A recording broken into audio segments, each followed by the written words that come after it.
ese es uno de los casos del compañero. Otro caso también es de la compañera de Moquegua, que era de 17 años. Hace 3 años, Carla abandonó el colegio por las constantes y crueles burlas de sus compañeros sobre su aspecto e indumentaria identificada como lesbiana y una evidente cojera ocasionada por una malformación genética en uno de sus pies. Con el apoyo de su madre consiguió trabajo como cobradora de una combi, ¿no?, que recorría la ciudad de Moquegua sintiéndose cómoda, infundada en un uniforme de la empresa de transportes, ¿no? En febrero de 2009, cuando Carla iba a una fiesta de carnavales, fue abordada por un sujeto conocido en la zona como delincuente y drogadicto, que la confundió con un hombre y le solicitó dinero. Ante su negativa, él la agarró del cuello y intentó quitarle su billetera, descubriendo que Carla era una adolescente, ¿no?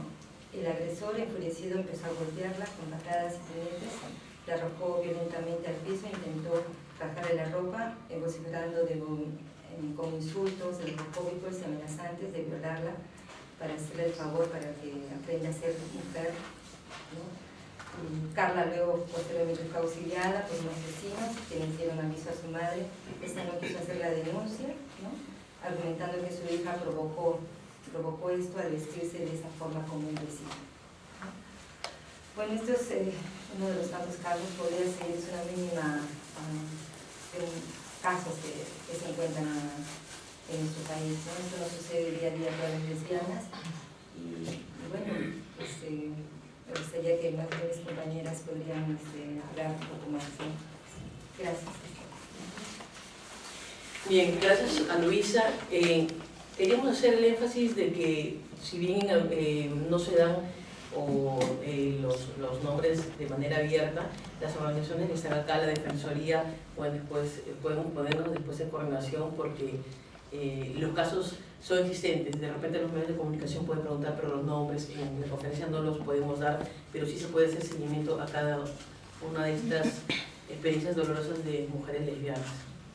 Bueno, ahora le agradecemos en principio a Marisabel por estar presente en esta mesa. Gracias.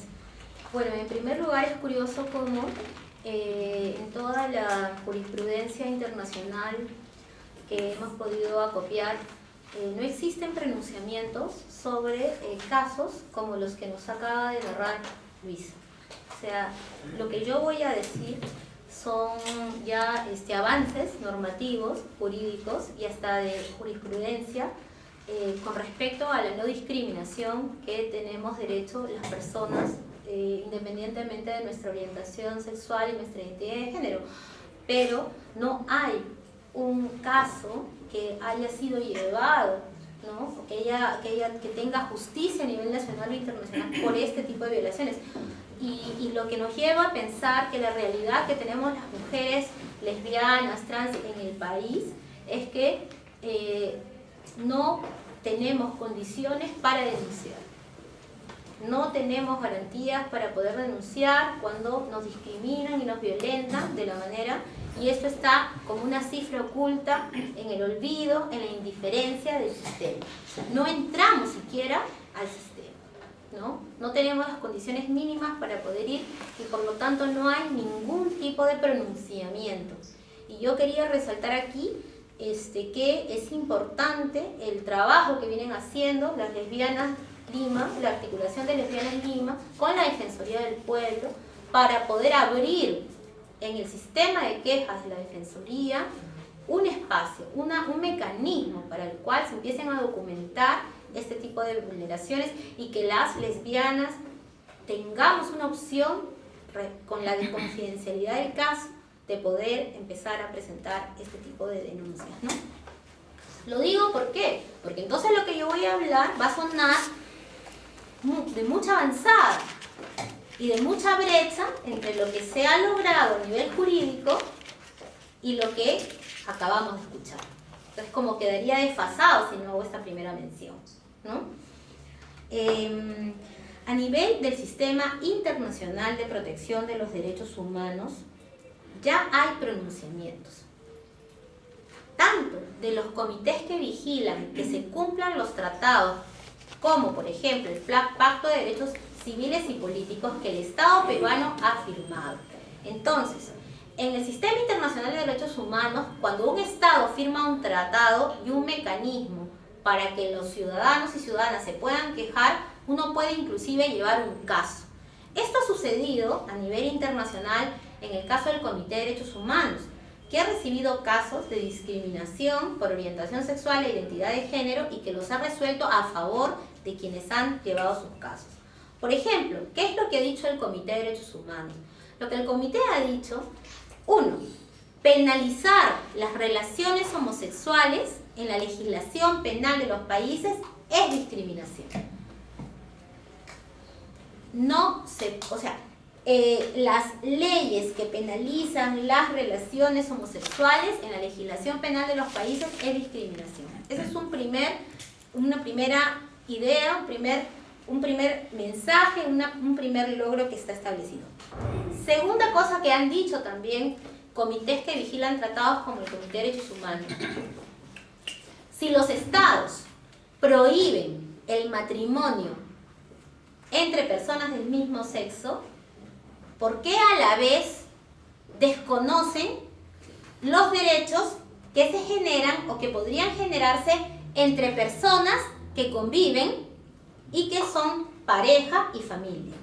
O sea, es incompatible, por un lado, que digas: yo prohíbo que el matrimonio sea una figura, una institución para personas, pero no tomo garantías para que las personas que conviven, que hacen pareja y que hacen familia, puedan tener derechos entre sí, ¿no? Entonces ha dicho, bueno, si finalmente puedo pensar que un matrimonio pensado en términos heterosexuales no está pensado para personas del mismo sexo y no voy a pronunciarme sobre si eso es discriminatorio o no, lo que sí es discriminatorio es no reconocerle derechos a las personas que conviven, que tienen pareja y que hacen familia, similares a los derechos que genera un matrimonio, ¿no? Entonces, por ejemplo, si yo tengo un beneficio de renta, de un alquiler, ¿no? Si tengo un beneficio de un alquiler en una legislación, si por ser esposo o esposa me dan un beneficio de un alquiler y luego una pareja homosexual llega con la misma situación y quiere el mismo beneficio, se lo tengo que otorgar. No voy a establecer si se tienen o no que cambiar las leyes del matrimonio, pero sí le tengo que reconocer. Lo mismo con seguridad social, lo mismo que en términos de tener derecho a que si tiene seguridad social, esa seguridad social también se me reconozca a mí como pareja, conviviente, como parte de la familia, ¿no? Entonces, eso también se ha avanzado, a ir reconociendo ese tipo de situaciones. Pero además, no solo se han pronunciado cuando han habido quejas, peticiones, denuncias ante estos comités por estas situaciones discriminatorias producto de la legislación, sino también han establecido ya el Comité DESC, el comité que vigila que se cumpla el Pacto de Derechos Económicos, Sociales y Culturales, así como el comité que vigila que se cumpla la Convención para eliminar toda forma de discriminación contra la mujer, que es la más reciente, es del año 2010, han establecido.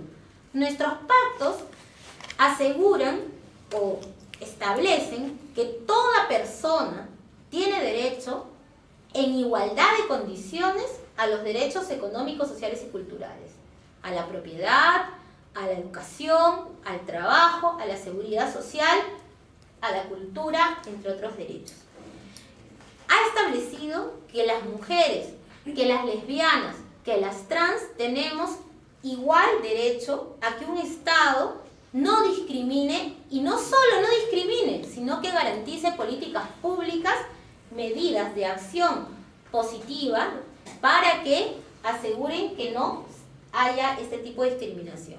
Empezando por reconocernos como sujetos específicos de las políticas, los programas, los proyectos y los servicios, ¿no? Entonces, ya han habido estos pronunciamientos